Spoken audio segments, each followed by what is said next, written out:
Well, I think there's a very high probability by the time it's all said and done that there's going to be very little value left, certainly for the equity holders and for the unsecured credit debt holders.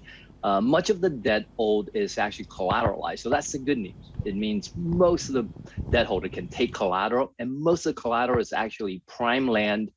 Constructions are well underway. Once developed, can be sold for good value. So the collateralized debt holders are going to be just fine. Obviously, there's some renegotiation right now, so debt payment is going to be forthcoming when it comes to interest payments. They'll continue to be missed, but the true underlying value for most of the secured debt, which are most of what's onshore, I think those are going to be fine. The good news is for international investors, because so little of the unsecured credit debt is sold internationally, the exposure by any financial institutions is minimal. So the concern that this might be a Lehman moment, that there might be contagion, I think that's completely overblown, right? People don't understand that most of that $300 billion owed, those are fully securitized. Those are now being sold in an orderly fashion, and real estate developers with a much stronger balance sheets can take over the projects, take over the land, and make whole the collateralized debt holders. Yeah, so there is an unwinding process going on. It is structured, and it's happening. But you're saying the global contagion risk is somewhat stemmed, but what about the sentiment effect this is going to have for international investors looking to invest in China and in property?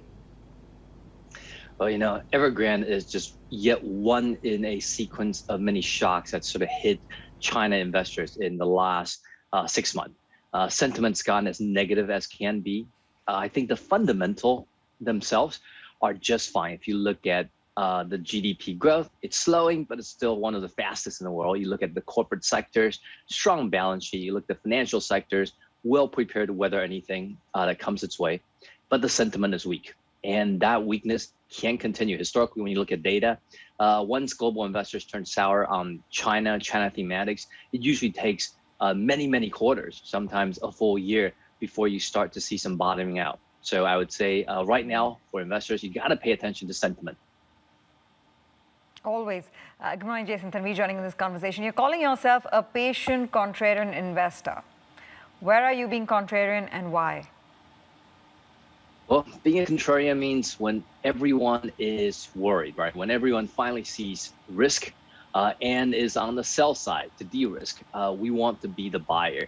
Again, being a contrarian, you got to focus on the fundamental. And again, as I said, there's no concern for China's long-term fundamental. There's no concern for the blue chip companies in China, for the underlying sort of financial system, its stability. There's no concern there. So whenever there's fear, whenever sentiment is poor, given that we're very long-term investors, we're on the buying side. We're patiently rebalancing, waiting for prices eventually course correct. And then we were happy to wait for quarters as we were building positions.